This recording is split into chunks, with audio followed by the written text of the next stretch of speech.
ચાલો બાળકો, હવે ધોરણ 8 સામાજિક વિજ્ઞાન આપણે અગાઉના વિડિયોમાં પાઠ 1 ભારતમાં યુરોપીય પ્રજાનું આગમન અને અંગ્રેજી શાસનની સ્થાપના તેના વિશે અભ્યાસ કર્યો હતો।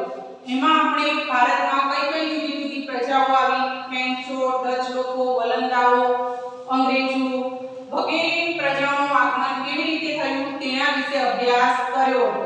હવે આજે આપણે અંગ્રેજોએ પોતાનું શાસન કઈ રીતે સ્થાપ્યું, કયા કયા યુદ્ધો થયા, એમણે કેવી રીતે ધીમે ધીમે પોતાનો પગ પેસારો કર્યો એના પોઈન્ટ્સ વિશે અભ્યાસ કરવાનો છે। એમાં પહેલો પોઈન્ટ છે કે બંગાળામાં અંગ્રેજો વેપારી સંસ્થાન તરફ, બંગાળામાં અંગ્રેજો વેપારી સંસ્થાન તરફ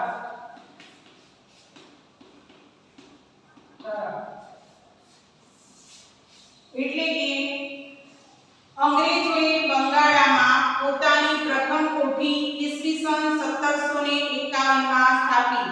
ઈસવીસન 1770 માં સમ્રાટ પરશુરાયે તેમને બંગાળ, બિહાર અને ઓડિશામાં મુક્ત વેપાર કરવાની મંજૂરી આપી અને કલકત્તાની આસપાસના અન્ય ક્ષેત્રોમાં પણ ભાડે લેવા અનુમતિ આપી।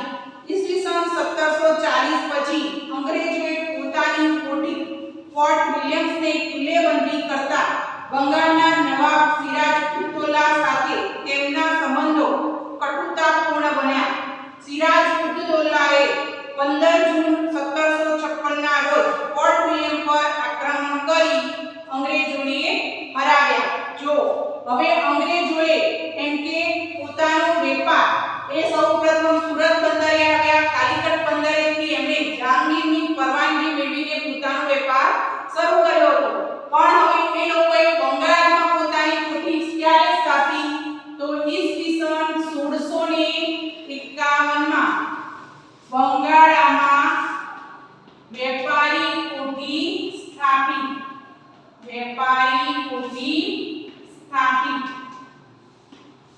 હવે ધીમે ધીમે અંગ્રેજોએ શું કર્યું તો 1770 માં ફોર્ટસિયરે હવે ઈસવીસન 1770 માં રાજાની મંજૂરી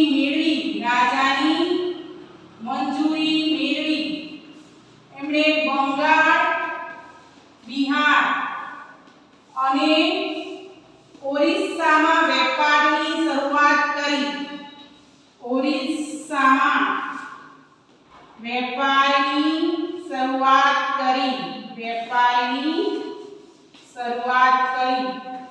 હવે તેમણે ધીમે ધીમે પોતાની એક વેપારી કોઠી સ્થાપી।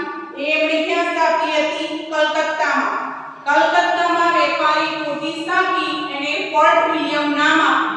હવે ફોર્ટ વિલિયમ નામ આપ્યું, પરંતુ છેલ્લે ઈસવીસન 1740 માં ફોર્ટ વિલિયમને ફરતે શું કર્યું? એણે ફરતે કિલ્લેબંધી કરી। હવે આ ફોર્ટ વિલિયમે પોતે કિલ્લેબંધી કરી અને પોતાની એક આખી વેપારી કોઠી સ્થાપી। પોતાની ત્યાં સત્તા સ્થાપવાનો એનો ઈરાદો હતો।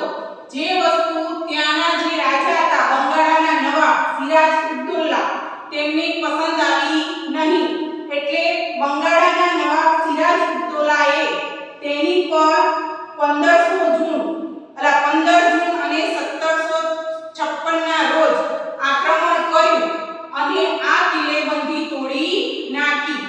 હવે આનાથી આગળ કે પ્લાસીનું યુદ્ધ ક્યારે અને કેવી રીતે થયું?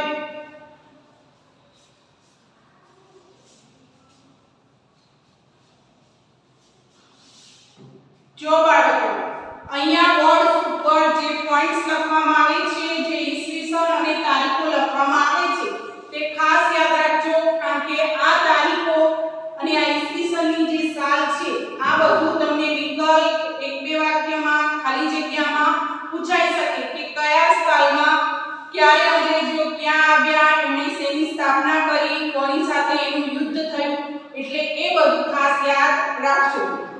પ્લાસીનું યુદ્ધ.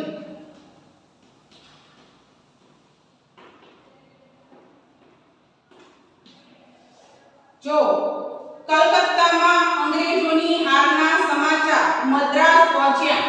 અંગ્રેજોએ બહુ ઝડપથી ક્લાઇવના નેતૃત્વ નીચે એક સેનાને કલકત્તા મોકલી.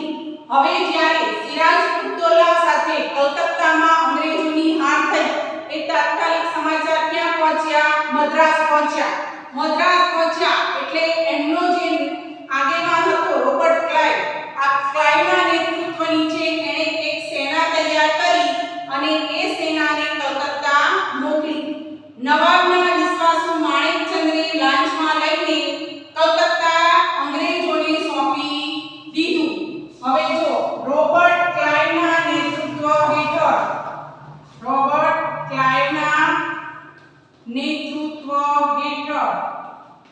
સેના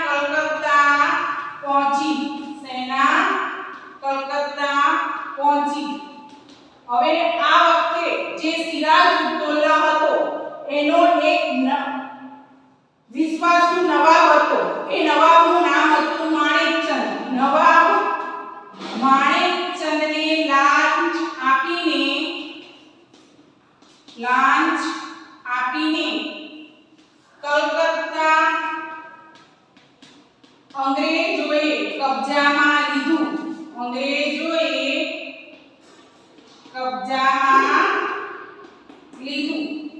હવે આ રીતે એમ કે કલકત્તા અંગ્રેજોના કબજામાં આવ્યું. અંગ્રેજોએ હવે કૂટનીતિનો આશરો લીધો, જેમાં લાંચ મુખ્ય હતી. હવે અંગ્રેજો આ રીતે એક પછી એક રાજ્ય અને પ્રદેશ આ કૂટનીતિ અને લાંચના આધારે જીતવા લાગ્યા. તેણે નવાબના મુખ્ય સેનાપતિ મીર જાફરને નવાબ બનાવવાનું વચન આપી તેનો ટેકો મેળવ્યો. હવે અંગ્રેજોએ શું કર્યું? અંગ્રેજોએ નવાબના સેનાપતિ મીર જાફરને લાંચ આપીને નવાબ બનવાની લાંચ આપી તેનો ટેકો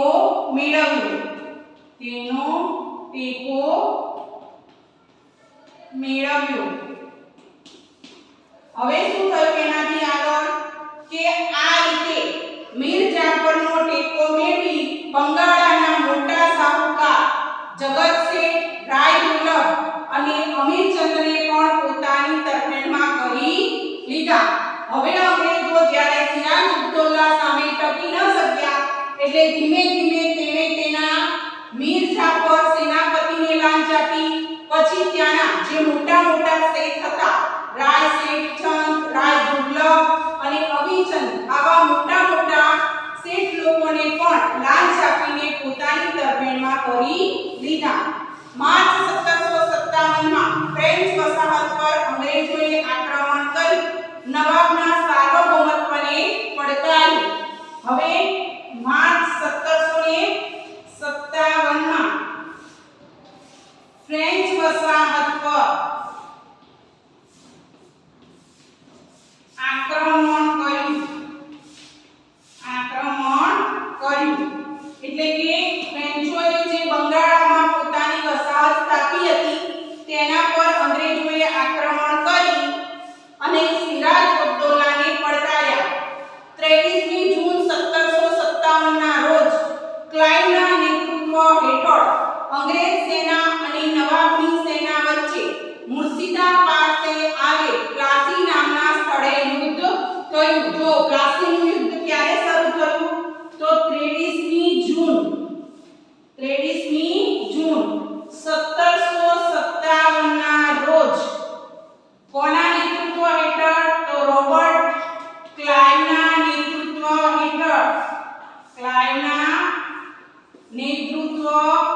હેઠળ પ્લાસી નામના સ્થળે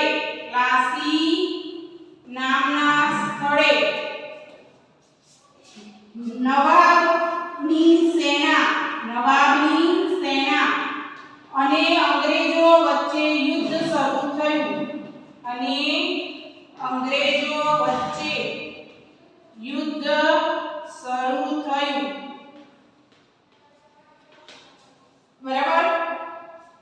હવે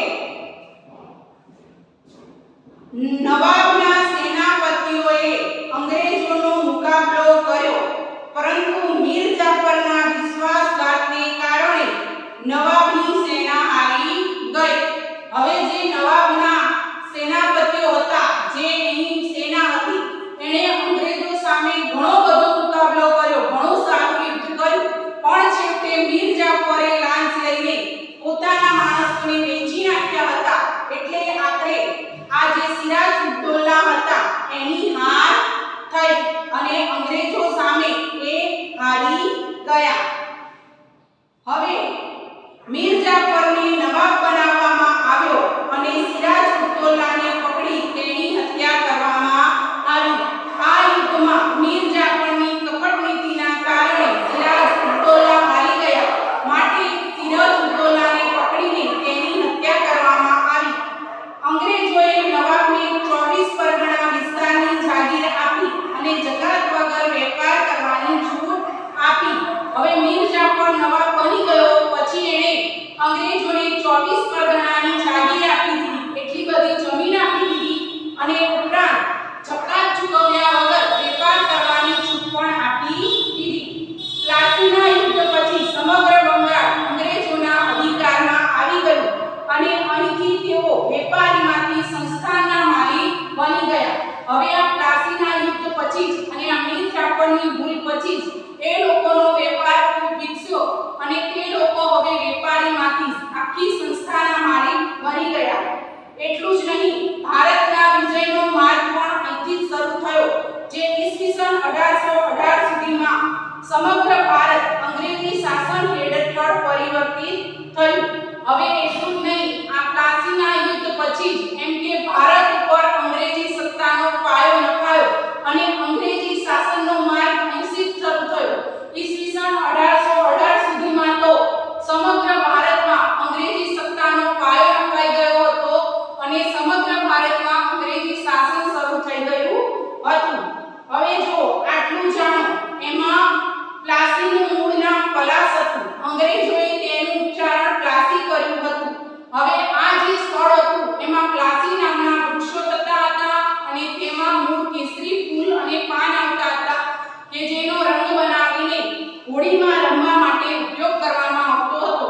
આવું પણ વિકલ્પ કે ખાલી જગ્યામાં પૂછાઈ શકે છે. એટલે બાળકો, તમારી પાસે જો પાઠ્યપુસ્તક નવું આવી ગયું હોય તો આની નીચે અંડરલાઈન કરજો અને વાંચતા રહેજો. હવે આના પછીની જે યુદ્ધ છે એ છે બક્સરનું યુદ્ધ.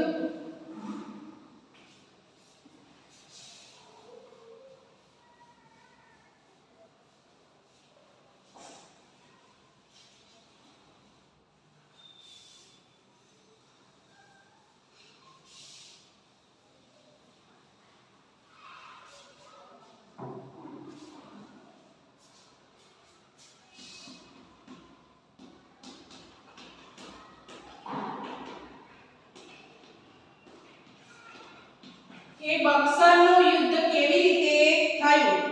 તો બંગાળના નવાબ મીર કાસીમે અવધના નવાબ અને મુઘલ સમ્રાટ સાથે મળી અંગ્રેજોને ભારતની બહાર હાંકી કાઢવા માટેની યોજના બનાવી. હવે આ મીર જાફર પછી, એના મૃત્યુ પછી મીર કાસિમ એને નવાબ બનાવવામાં આવ્યો હતો. મીર કાસિમ આમ તો એના ભત્રીજા જમાઈ હતો, એનો જમાઈ હતો, એટલે કે હવે એ મીર કાસિમ જે હતો તેને અંગ્રેજો બિલકુલ પસંદ ન હતા. એટલે આ બંગાળના નવાબ મીર કાસિમ એ મુઘલ સમ્રાટ સાથે મળી મીર કાસિમે મુઘલ સમ્રાટ સાથે મળી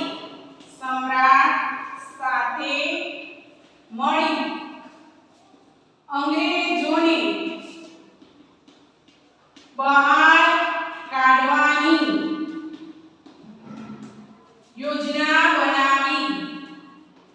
યોજના બનાવી.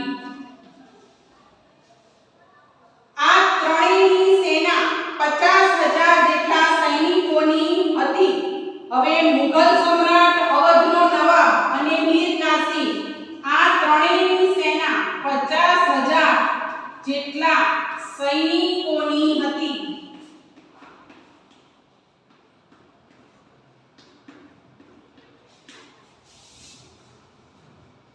જ્યારે કંપનીની સેના 7072 ની હતી.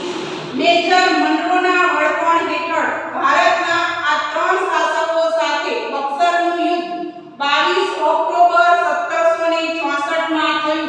હવે જો આ ત્રણ શાસકો વચ્ચે ત્રણ શાસકોની સાથે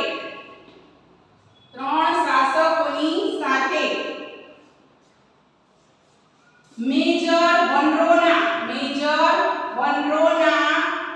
નેતૃત્વ હેઠળ ઈસવીસન 1764 માં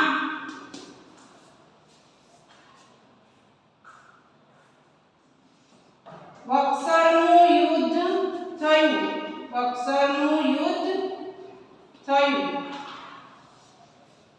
હવે અંગ્રેજો જીત્યા અને પ્લાસીનો નિર્ણય દ્રઢ બન્યો. હવે આ યુદ્ધમાં પણ આ ત્રણેય શાસકોને અંગ્રેજોએ હરાવ્યા અને અંગ્રેજો જીતી ગયા. એક સાથે ત્રણ સત્તાઓને હરાવનાર અંગ્રેજોને પડકાર કરવા વાળું ભારતમાં હવે કોઈ જ ન હતું. બક્સરના યુદ્ધથી અંગ્રેજોને બંગાળ, બિહાર અને ઓરિસ્સાના દીવાની અધિકારો પ્રાપ્ત થયા. એટલે કે તેઓ હવે વિધિસરના માલિક બન્યા. જ્યારે વહીવટી જવાબદારી નવાબના સિરે રાખી. આ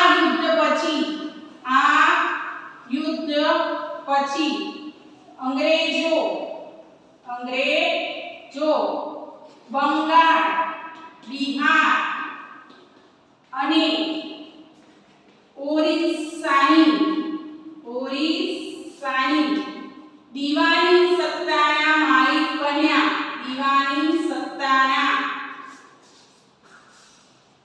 માલિક બન્યા. દીવાની સત્તા એટલે કે કાયદાઓ ઘડવાના માલિક બન્યા. પરંતુ તેઓએ જે સંચાલનની જવાબદારી હતી તે માત્ર નવાબના સિરે રાખી. આમ સંચાલન નવાબ કરે અને કાયદાઓ અંગ્રેજો ઘડે. આ રીતે બે પ્રકારનું શાસન એટલે કે દ્વિમુખી શાસન પદ્ધતિ અમલમાં આવી. એના પછી જે વિગ્રહ થયો તે છે મૈસૂર વિગ્રહ.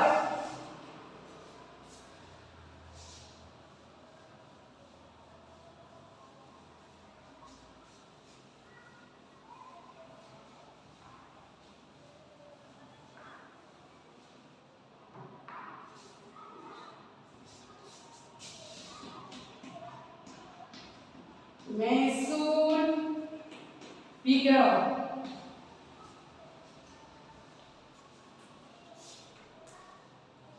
હવે આ મૈસૂર વિગ્રહમાં જો દક્ષિણ ભારતના વિજયનગર સામ્રાજ્યના અંત પછી મૈસૂર હૈદર અલીના નેતૃત્વમાં સૌથી શક્તિશાળી રાજ્ય બન્યું. હવે કે દક્ષિણ ભારતમાં વિજયનગર આવેલું હતું. ત્યાં વિજયનગર સામ્રાજ્યના અંત પછી મૈસૂર હૈદર અલી નેતૃત્વમાં સૌથી શક્તિશાળી રાજ્ય બન્યું. હવે દક્ષિણમાં વિજયનગરના 1761 માં અંત પછી દક્ષિણ ભારત મૈસૂર હૈદર અલીના નેતૃત્વ હેઠળ શક્તિશાળી રાજ્ય બન્યું. આ હૈદર અલી જે હતો તે ખૂબ જ શક્તિશાળી રાજા હતો અને એને મૈસૂરને શક્તિશાળી બનાવ્યું. હૈદર અલીએ યુરોપીય પદ્ધતિએ લશ્કરના સૈનિકોને તાલીમ આપી સજ્જ કર્યું. અંગ્રેજોએ હૈદર અલીની ઝડપથી વધતી જતી સત્તા અને શક્તિ અંગે ચિંતિત બન્યા. આ હૈદર અલીએ શું કર્યું તો પોતાના સૈનિકોને યુરોપિયન પદ્ધતિથી શક્તિશાળી અને શસ્ત્રથી સજ્જ બનાવ્યા. આ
સુલતાન સાથે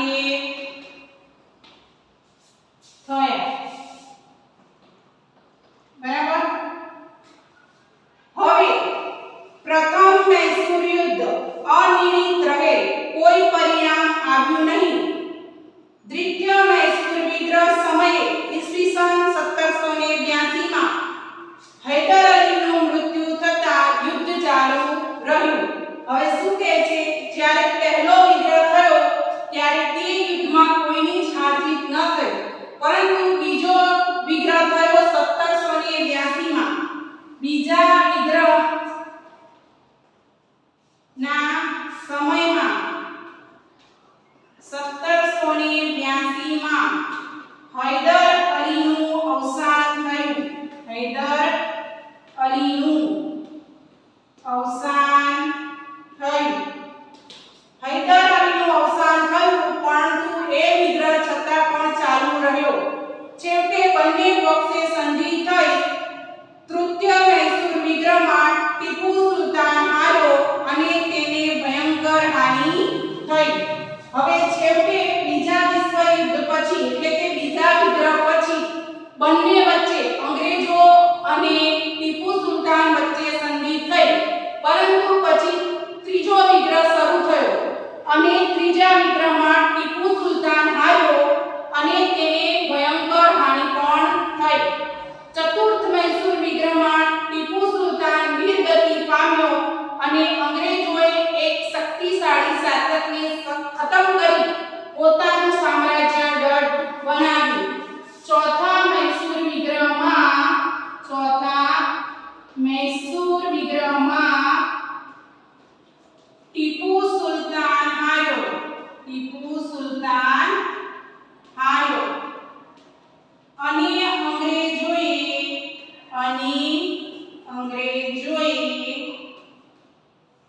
પોતાની સત્તા દ્રઢ બનાવી। એટલે કે આવા વીરગતિ જ્યારે ટીપુ સુલતાન પામ્યો, આવા ખડતર અને સુરવીર માણસને પણ અંગ્રેજોએ હરાવ્યો, એટલે તેનું શાસન દ્રઢ બન્યું। અંગ્રેજોએ મૈસૂર રાજ્ય અગાઉના વાડિયાર રાજવંશને સોંપ્યું અને તેના પર સહાયકારી સંધિ લાવવામાં આવી। હવે આખું મૈસૂર રાજ્ય જીતી લીધા પછી અંગ્રેજોએ આ રાજ્ય એ અગાઉનું એટલે કે હૈદર અલી પહેલા જે વાડિયાર વંશ હતો તેને સોંપી દીધું, પરંતુ તેના પર એક સહાયકારી સંધિ લાવવામાં આવી। એટલે બાળકો આ વસ્તુ પૂછાય કે મૈસૂર વિગ્રહ પછી કઈ સંધિ મૈસૂર રાજ્ય પર લાદવામાં આવી, તો સહાયકારી સંધિ લાદવામાં આવી। હવે એના પછીનું છે મરાઠા યુદ્ધ।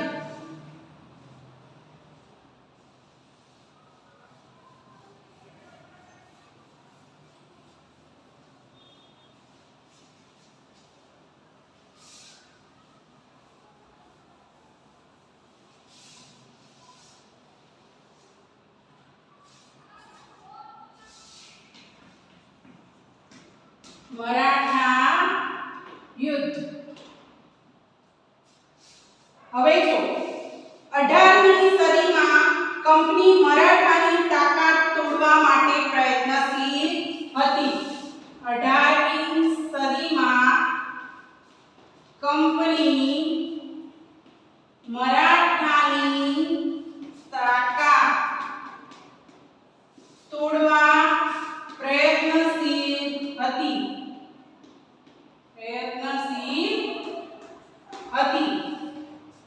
ઈસવીસન 1761 માં પાણીપતના ત્રીજા યુદ્ધમાં મરાઠાઓની હાર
પેશવાના નિયંત્રણ હેઠળ હતા અને કોન્ફેડરસી રાજ્યો આના સભ્યો હતા.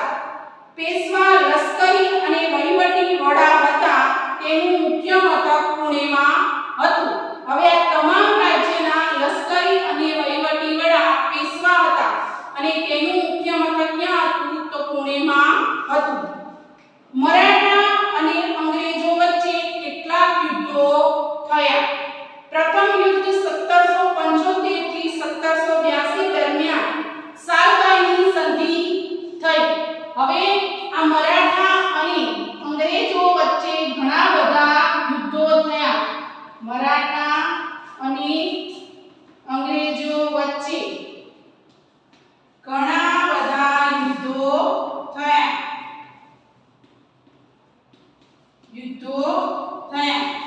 હવે પ્રથમ યુદ્ધ ક્યારે થયું હતું? તો ઈસવીસન 1775 થી ઈસવીસન 1782 સુધી પ્રથમ યુદ્ધ થયું. અને ઈસવીસન 1782 માં સાલબાઈની સંધિ થઈ. એના પછી બંને એકબીજાના ક્ષેત્રો પરત આપવાનું નક્કી કર્યું. એટલે આ સાલબાઈની સંધિ દરમિયાન આ લોકોએ એવું નક્કી કર્યું કે એકબીજાના ક્ષેત્રો પાછા આપી દેવા. કોઈની હાર જીત ન થઈ. દ્વિતીય મરાઠા યુદ્ધ ઈસવીસન 1803 અને 1805 માં થયું. દ્વિતીય યુદ્ધ ઈસવીસન 1803 અને 1805 માં થયું. વેલેસ્લીએ મરાઠાઓ પર અંગ્રેજોની આણ વર્તાવી. આ યુદ્ધથી ઓડિશા અને યમુનાના ઉત્તર આવેલ આગ્રા અને દિલ્હીના ક્ષેત્રો અંગ્રેજોના કબજામાં આવ્યા. હવે આ યુદ્ધની આગેવાની વેલેસ્લી પર હતી. એટલે તેણે અંગ્રેજોની જબરદસ્ત સત્તા સ્થાપી અને આ યુદ્ધ પછી ઓડિશા, આગ્રા અને દિલ્હીના કેટલાક વિસ્તારો અંગ્રેજોના કબજામાં આવ્યા. તૃતીય અંગ્રેજ મરાઠા યુદ્ધ ઈસવીસન 1817 થી 1819 ની વચ્ચે થયું અને આમાં મરાઠાની તાકાતને કચડી નાખવામાં આવી. પેશવાને પુણેમાંથી હટાવી કાનપુર પાસે વિઠુરમાં પેન્શન આપી મોકલી દીધો. હવે તૃતીય યુદ્ધ પછી પેશવાને પુણેમાંથી કાનપુર પેન્શન આપી મોકલી દીધો.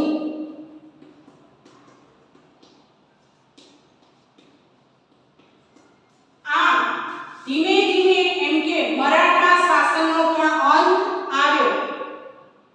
હવે વિંધ્યાચલથી લઈ દક્ષિણના બધા જ ભાગ પર કંપનીની સત્તા સ્થપાઈ. સંપૂર્ણ ભારત પર બ્રિટિશ સત્તાની સ્થાપના થઈ. આમ આ તૃતીય મરાઠા વિગ્રહ કે જે 1819 માં પૂરો થયો એમાં મરાઠાઓની હાર થઈ. પેશવાના શાસનનો અંત આવ્યો. પેશવાને પુણેમાંથી હટાવી કાનપુરમાં મોકલી દેવામાં આવ્યો. હવે સમગ્ર વિંધ્યાચલથી લઈને દક્ષિણ ભારત સુધી સમગ્ર રાજ્ય અને પ્રદેશ પર અંગ્રેજી સત્તાનો પાયો નખાયો અને અંગ્રેજી શાસન લાદી દેવામાં આવ્યું. હવે અંગ્રેજી શાસન આવીને એમણે કેવો વહીવટ કર્યો અને આગળ શું થયું તે આવતા વિડિયોમાં જોઈશું. વસ્તુ